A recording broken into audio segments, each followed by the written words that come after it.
Hello, everyone. This is Open Arms Refugee, and today we have a very special guest, Muska, an Afghani refugee. Um, and we're going to be talking a little bit about her background and her life in Afghanistan. So, Muska, the first question I have for you is could you share a bit about your background and where you were originally from? Hi, yeah. I'm originally from Afghanistan. Jalalabad is the city where I'm from. Great, great. And how long did you live in Afghanistan? I lived there on and off, basically traveling between Afghanistan and Pakistan, but for the past, I would say 16 years. 16 years. Yes. So, what was life like in those early years of you growing up and, as you said, traveling back and forth in Afghanistan? When I was little, um, definitely there was war going on, and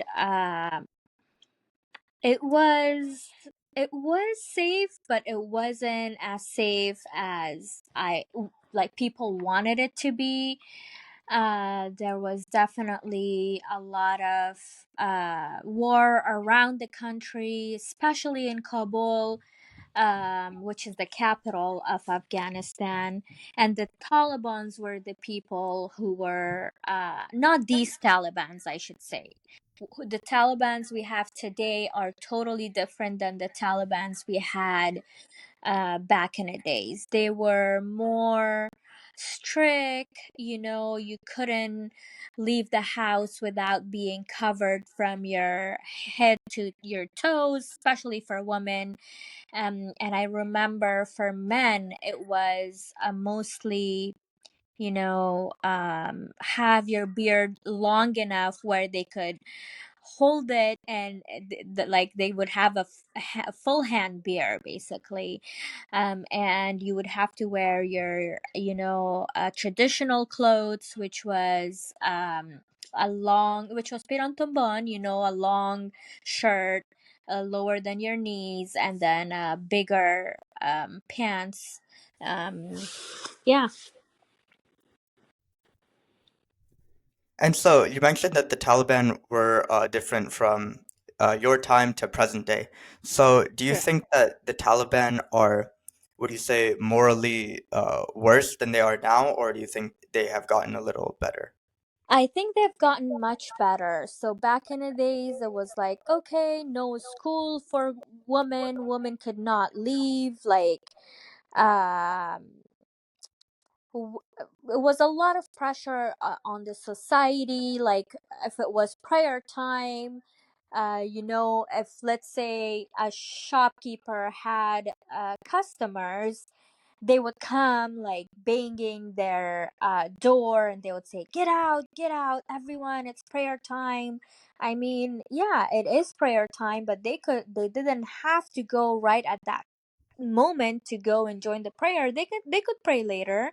There's timings for prayers. Like, we have usually we have an hour to 2 hour window depending on what time prayer it is. And but they were more strict, let's just say. So while today I see them being more organized, they are well off. I think they're more educated.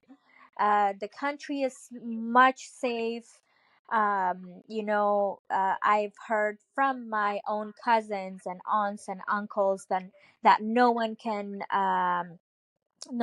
theft, no one can steal stuff, no one can bother you or steal people. Like, I mean, there was really a lot going on before they came, where they would kidnap kids or kidnap adults, and um there was and then ask for money back. But all of that has stopped. The country is the safest it could ever be. Like back in the days, I would say, like 35 years back, because when I was born, I was about 6 months to where the war started. Before that, from what my dad says, and from what my mom always talked about is the country was safe. You know, you could dress however you like, just like US. Like some of them would wear mini skirts, and some of them would wear whatever you would do. Like did not matter. But then, you know, about 35 years back, when the war started, I was around 6 months, and everything changed ever since. So it was the Taliban, and then Hamid Karzai came, the other president, which made certain things better and certain things not better. And then Ashraf Ghani, the other president, came, and things got better. Certain things were not good, but then a lot of things got better, to where then these Talibans came, and then certain things are good and certain things aren't, right? So yeah. Yeah. And growing up obviously with so many different leaders and different you know perspectives when growing up, what did the opportunities lead you to, like in terms of your career and any other activities that you did growing up? So growing up, they did close the schools for women, but then they opened it back. I was able to go to school normally. You know, women could go to school, girls could go to school. I had women teachers. My aunts were doctors. You know, my mother was a teacher. Everyone could go to school, until a time that I don't remember exactly. Maybe I was around 7, 8 years old. They stopped the school on the girls only. And then that was for a short period of time, and then they started it back. And then at that period of time was when my parents moved back to Pakistan. They said, okay, we can't do this. Our daughters has to go to school. But then they opened it back. So we had our own house in Afghanistan. And then it was easier to just go back, and everything was at its place, and just start life all over again.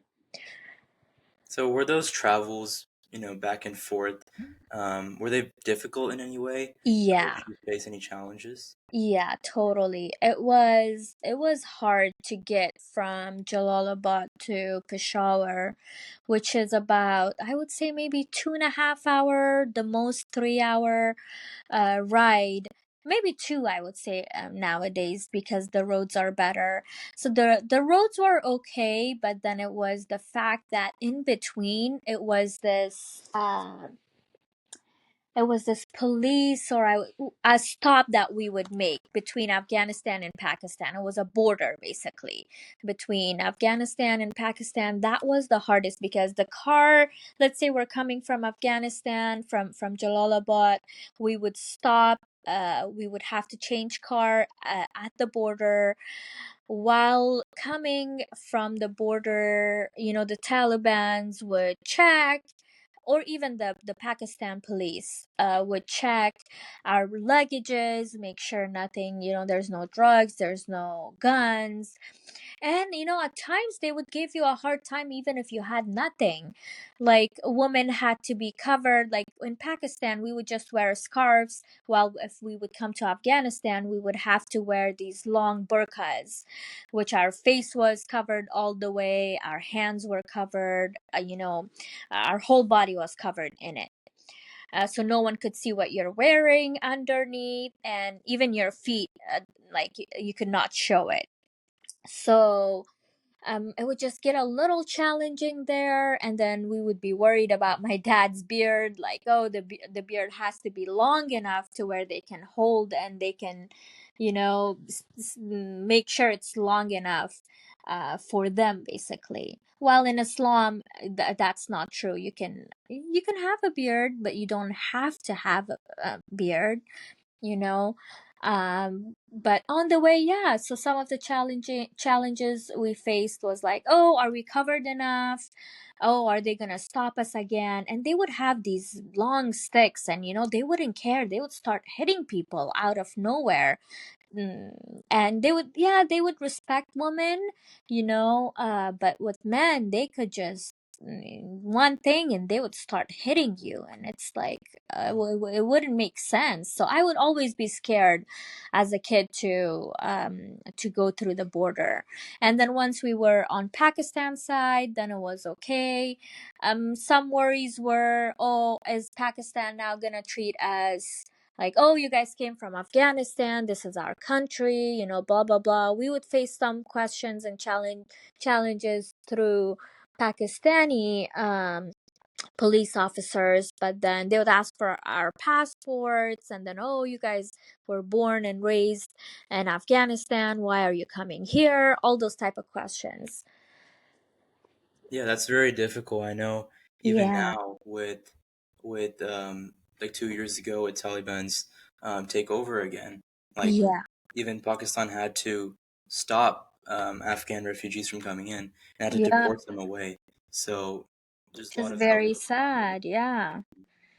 Did you ever dream of being able to come to the US, being born in Afghanistan? Yeah, yeah. I mean, if we would hear life is so much better here, you're basically free, there's no consequences, no challenges as far as war, or, you're scared at nighttime. What if someone just breaks in my house and the Taliban's and they take our TVs away? Because at one point, they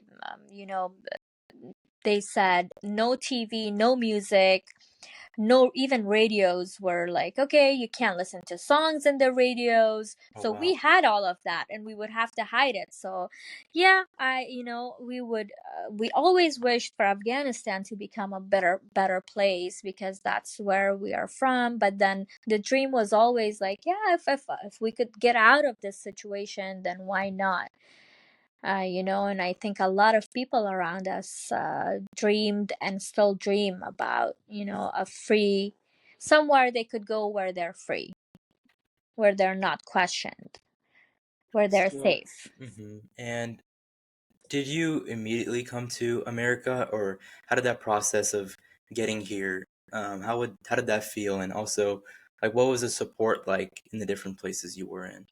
So what happened was I got married. We had a case that was going for Australia from as a family, but then I got married, and then that's how I came. So it took about my paperwork was very quick. It took less than 8 months where everything got approved. My husband was a US citizen, and I came within 8 months to a year.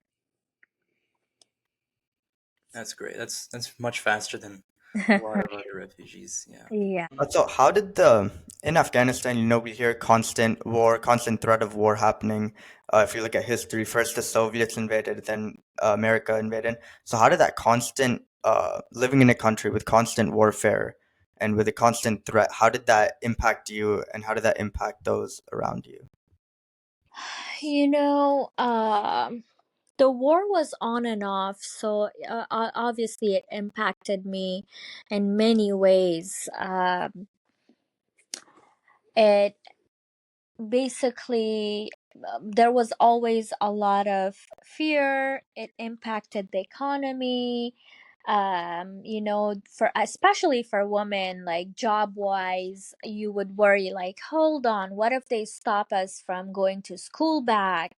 Like, there was always this thought process, and I was always all about like, oh, I'm gonna become a doctor, just like my aunts. I want to have my own clinic or maybe my own hospital so I could help the poor, in Afghanistan. And, that fear was always there that what if I end up staying here and I can't get to my goals? Like, I can't finish my education and all that. Yeah. So, And there Hmm. was those Go ahead. that fear and those challenges. Yeah, and once you come to America, obviously, there's more challenges of cultural differences and Yeah. assimilating to the work culture here, language difficulty.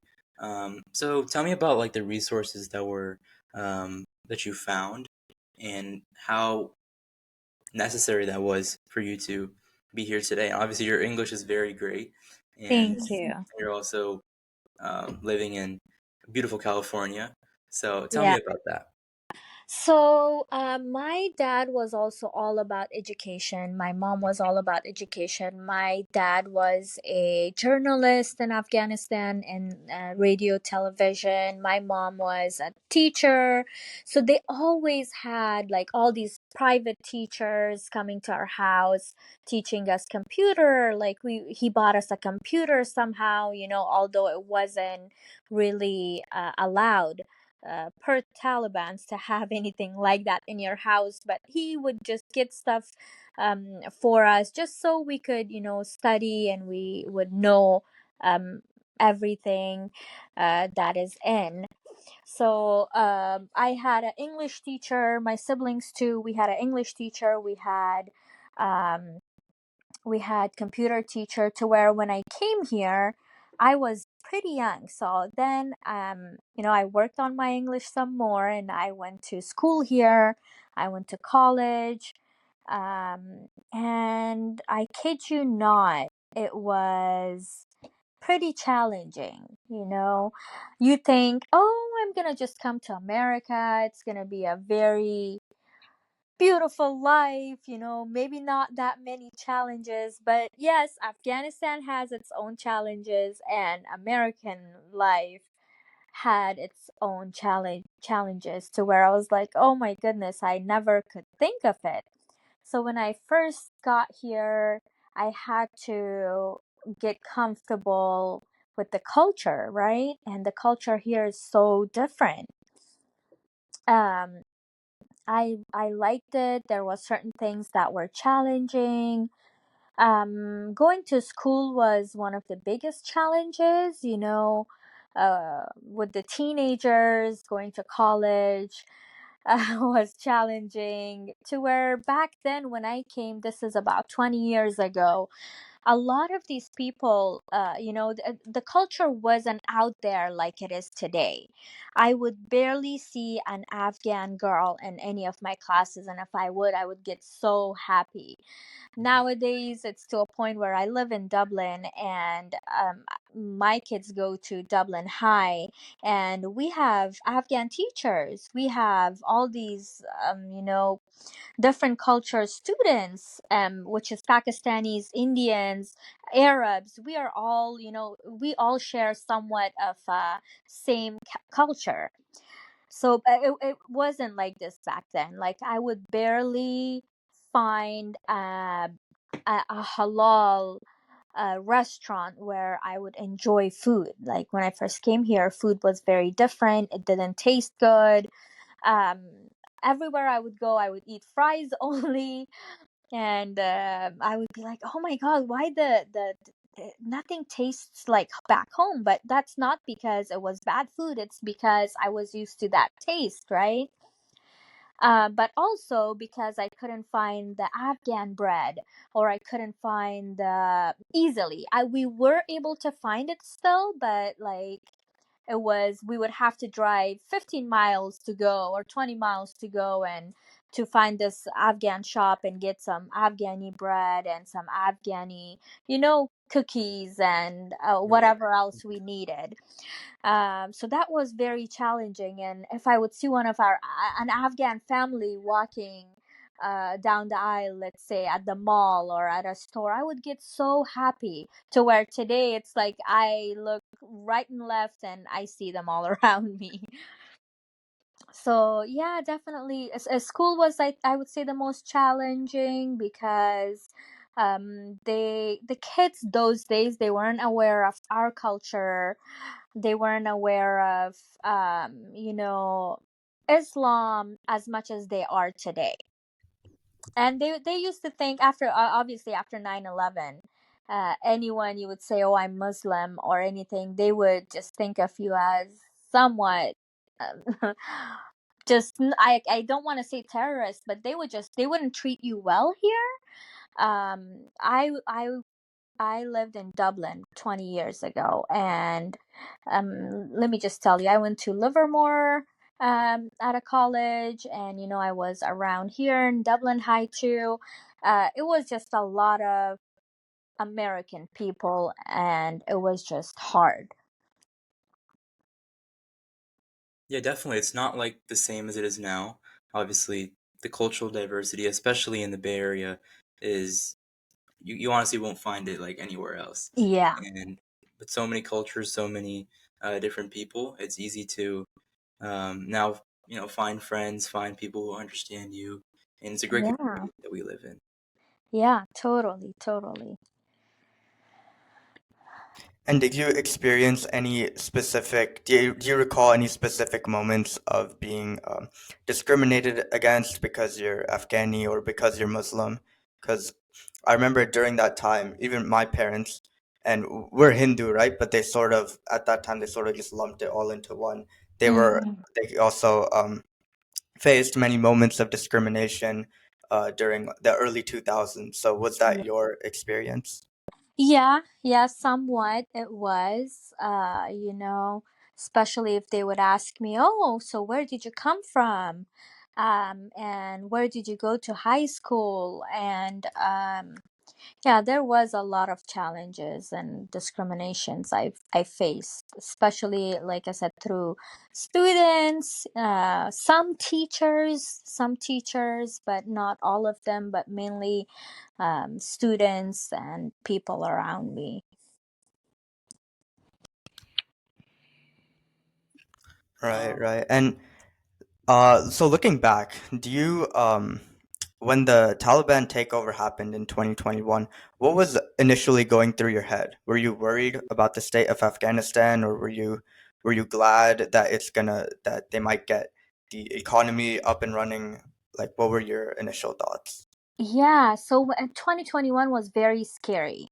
I thought, oh no. So before Taliban, it was Ashraf Ghani, the president, and before him, it was Hamid Karzai.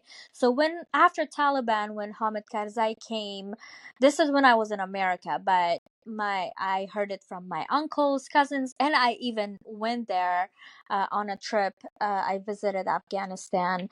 Things were better. You could wear whatever you wanted. The only thing that wasn't good was the security, I would say. It was just a little, it was okay, let's just say that. And then there was a lot of development. Like the streets were so much better. There was all these buildings, and there was all these restaurants which was never there, right? So it made me so happy to look around and see how beautiful Afghanistan looked. And then Ashraf Ghani comes, and then again the US takes over with him, and things were better. The development was even more better, but the only thing that wasn't okay was the security again. To where you would hear, oh, bomb blast in this area where 40 people died, this many people got injured. You wouldn't know. You would go for shopping and a bomb blast would happen and your kid wouldn't return back, right? So it was that type of stuff that was scary. And when the Taliban took over, it was out of nowhere. It was shocking in 2021. I remember thinking, you know, closing my eyes and going back in my childhood memories, thinking, oh my God, are they going to make women wear those long burqas again? Are they going to stop education on the girls? Are they going to target women again more than men? are they going to, a lot of questions, is there going to be wars again? All these buildings, all the building they did in Afghanistan, is it going to go to back to zero where they're going to blast everything? And so at the beginning, it was hard to tell if they were good or bad because they stopped education on women, on the girls. You would have to cover up in certain areas. Like in Jalalabad, you would have to cover up with burqas, but in Kabul, you didn't have to. You just had to wear a scarf. Um, and I would just close my eyes and think like, is people gonna be stuck in their homes again, especially girls, with no TV, no music, no weddings? Like if there is a wedding, you can't have music. And to where at first it felt like that, but then slowly by slowly it looks like they first thing they did was they took over the security. It's much safer now, to where I didn't I never thought it would Afghanistan would be as safe as it is today. These people made it safe to a point where no one can do nothing to someone, to hurt them or to rob them, or to kidnap them or anything like that. So security is awesome now. They are working on opening the schools back for women. From what I've heard, my aunts and uncles, like I said, they're all mainly doctors. Some of them are pharmacists, some of them just owns pharmacies.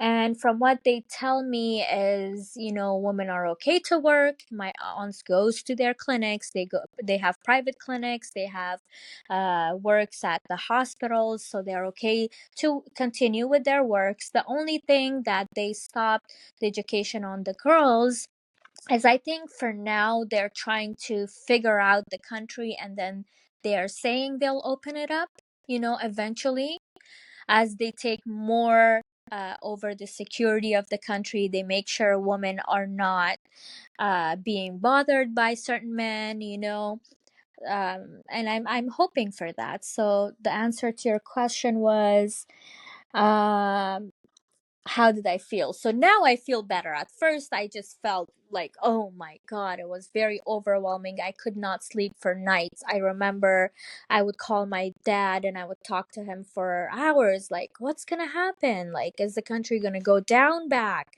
They just built the country, and no one knew. No one knew. It's just we saw that craziness where a lot of people wanted to leave. Everyone was at the airport, right? And some of my family was at the airport. My cousins worked at the airport with Americans, and they actually were able to get their families out of the country because no one knew what's going to happen.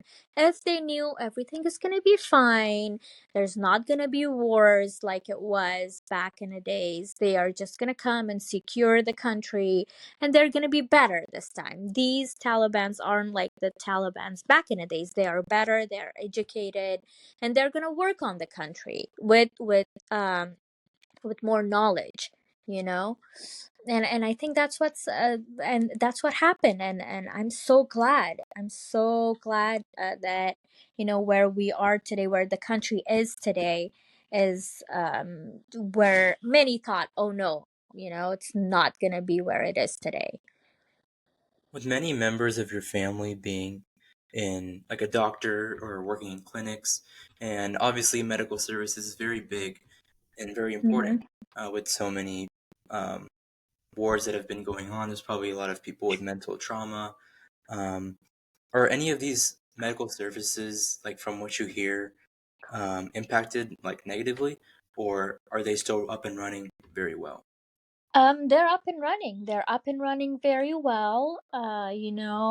Some of my aunts go away from the city to help some women who are away from the city, who doesn't have any access to the doctors.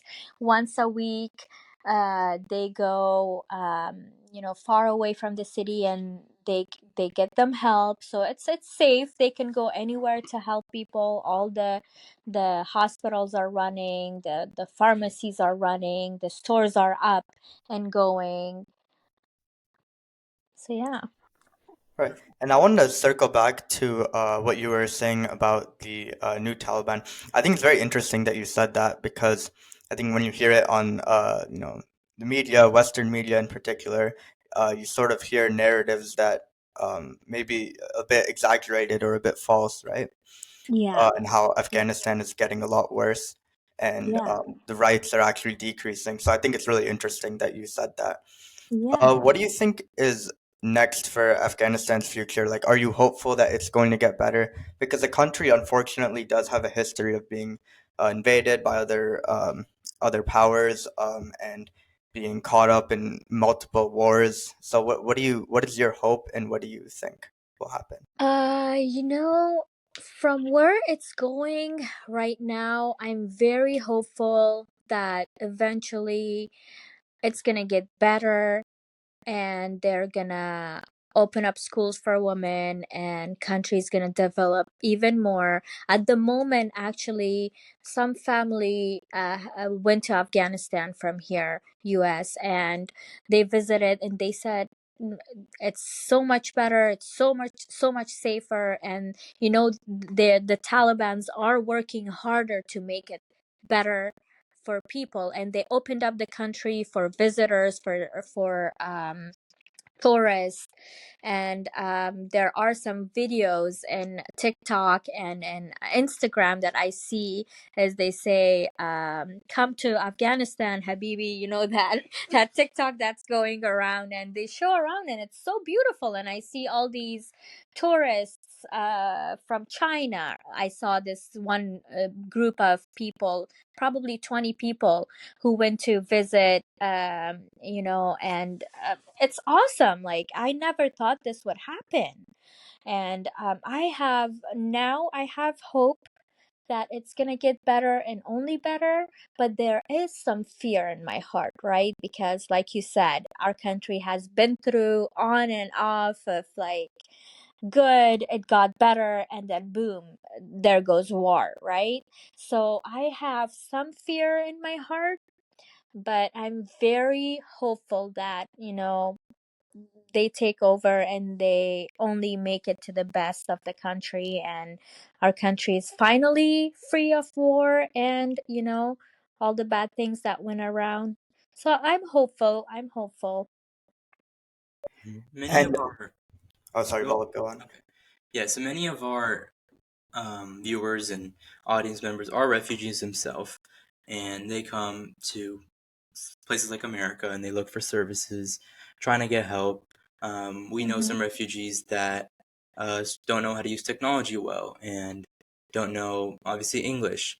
So, when you were here and you Mm-hmm. reached out to so many different services, what did you feel like was missing and could have made your transition easier, and that maybe even still is missing today?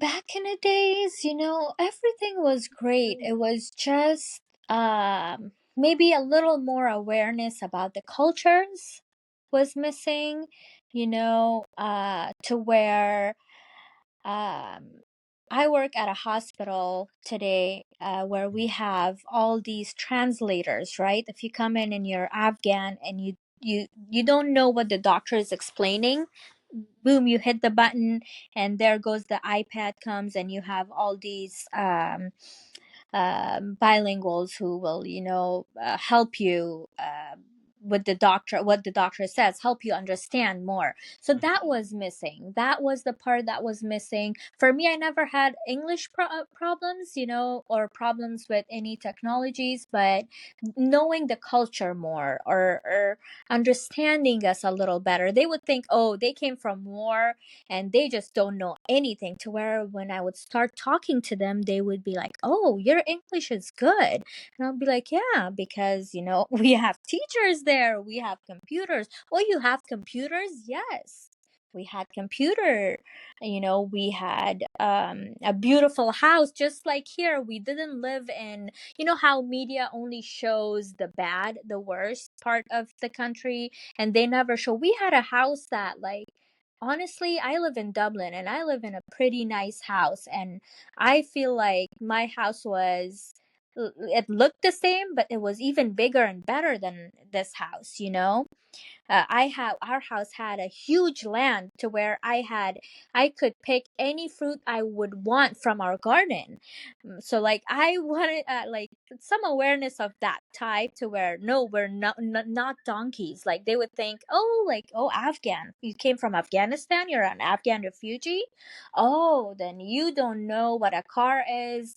You always rode a donkey, or if you were lucky, you rode a horse. No, we had a car. We had really nice cars, the year model cars and SUVs, and beautiful life, and we wore good clothes, we and all that's just awareness. I wish they knew that the good side of Afghanistan. Yeah, there was Taliban, there was war, but we had nice homes. We ate what you ate. We wore the same clothes you wore. Maybe not exactly, but we knew what Nike was back then, or we could all that stuff. So I wish that awareness was more, to where they didn't think you came from Afghanistan and you don't know anything. Right, and one more thing that I wanted to ask you about. Many immigrants and many refugees are often torn between their from where they were born, from where they originate, and their cultural heritage to their new place. So, coming from Afghanistan and coming to America, which are two quite um, different cultures, different polar opposites in many ways. And obviously, America as a country is not on good terms with Afghanistan at all. So, do you ever feel torn between your cultural heritage, and your identity in Afghanistan, and your American identity? Yeah. I mean,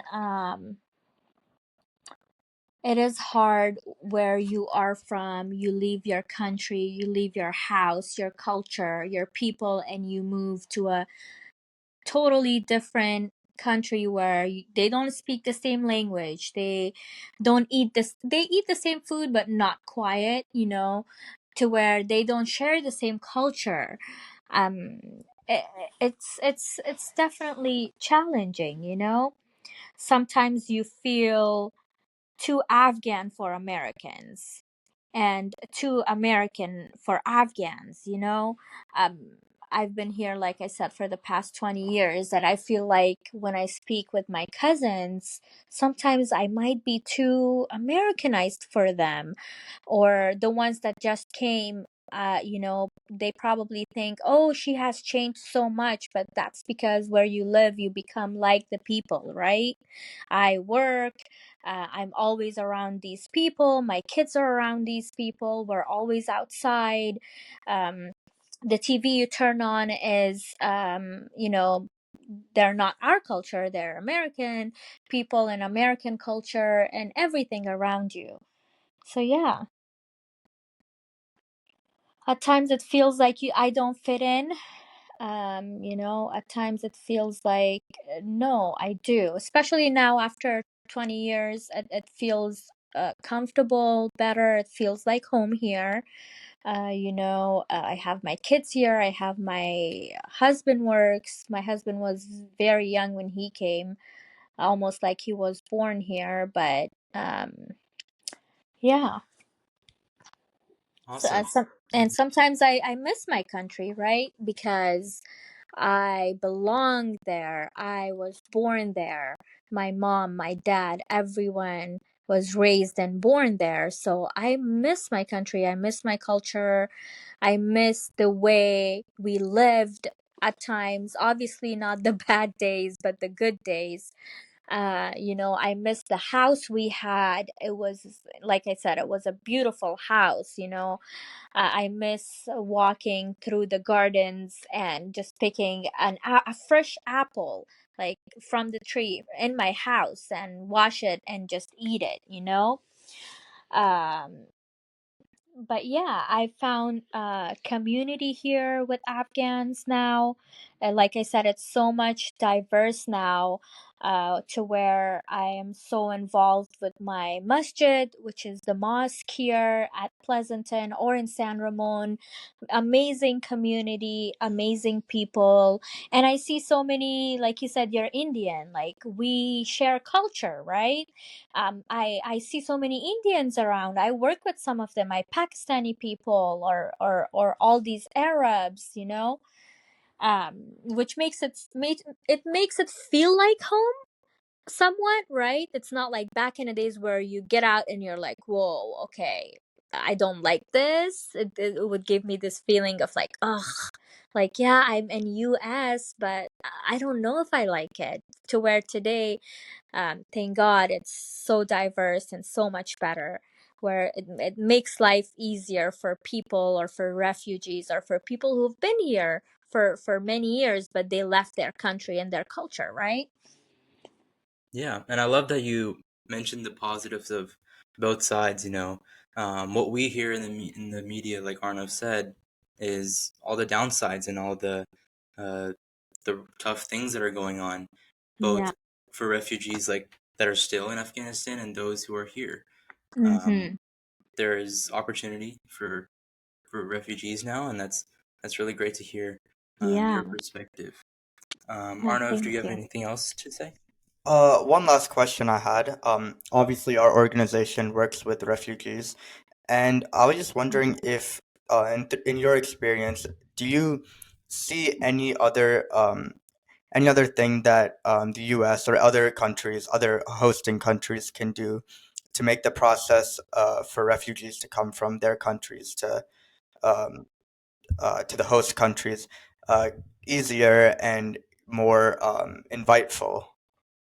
I think they are doing amazing.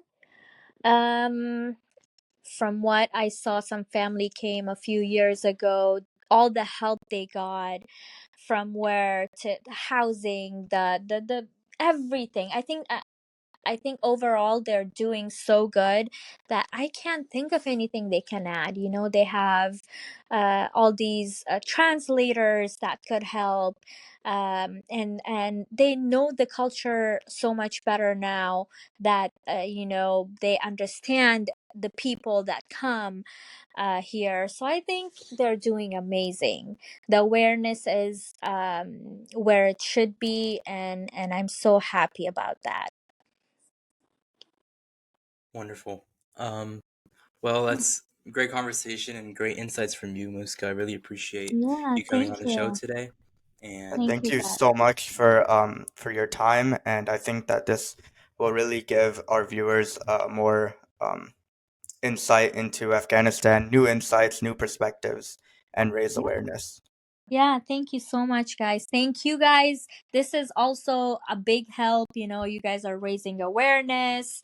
So thank you for doing this. I really appreciate it. And I'm always here. You want to bring me back, whatever. I'm always here, or some other family members. We're always here to help. So thank you guys so much. All right. Thank you. It was great meeting you, and Thank I'll you. stop Same recording. here.